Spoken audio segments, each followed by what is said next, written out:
Welcome back to Lost Trophies, the series where we look back on old races in Formula E and have a look at the moments that lost drivers what could have been significant victories. Today we'll have a look at one instance that very well could have been Pascal Wehrlein's first trophy in Formula E, the infamous 2019 Mexico City E-Prix. 23-year-old Pascal Wehrlein had just been axed from his seat in Sauber in Formula 1 and had decided to enter Formula E in its 5th season, racing for the Mahindra team and replacing the IndyCar-bound Felix Rosenqvist. After missing out on the season opener in Duria, he qualified P7 for his first race in Marrakesh, only to be taken out in the first corner of the first lap by Lucas di Grassi, forcing him to retire. The next race, however, he'd start an impressive P2 and fight off overheating issues to finish there.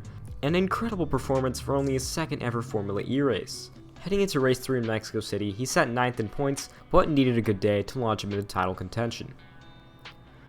After some impressive speed in practice, Wehrlein was sorted into Group 2 for qualifying. He was the last to set his lap and leapt to the top of the board, going fastest in his group and easily advancing to Superpole.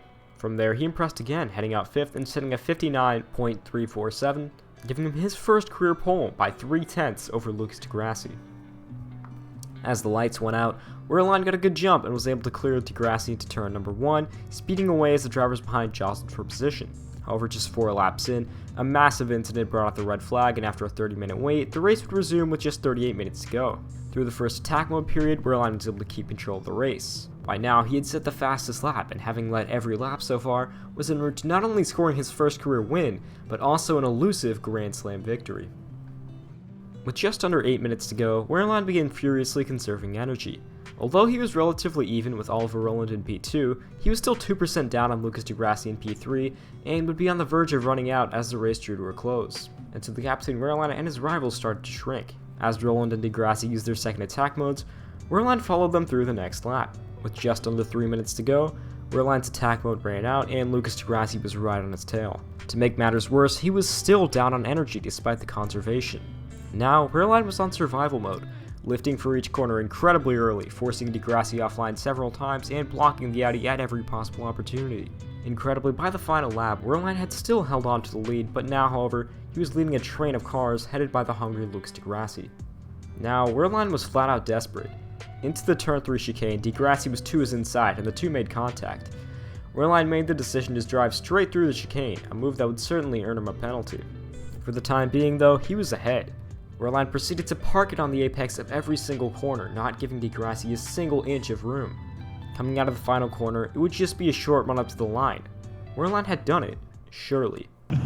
Here comes Wehrlein out of the final corner. Zero. Di Grassi flat all the way, minimum distance, flat all the way. Di Grassi wins. Surely Da Costa is second, and surely Mortara is third.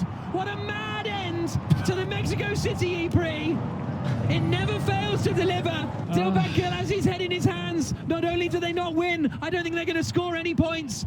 Coming out of the final corner, Wehrlein had run out of energy completely, and di Grassi, in millisecond reaction time, pulled inside and took the victory by 0.21 seconds.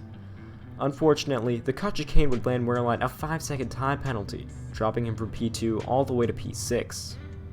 And so, in quite possibly the most dramatic finish in Formula E history, Pascal Wehrlein's dominant evening came to an end. He'd get redemption for this loss, but it'd take 3 painstaking years and more frustrating losses, which I'm sure we'll be covering in this series. And with that, this was Pascal Wehrlein's first lost trophy, one he fought for till the very end.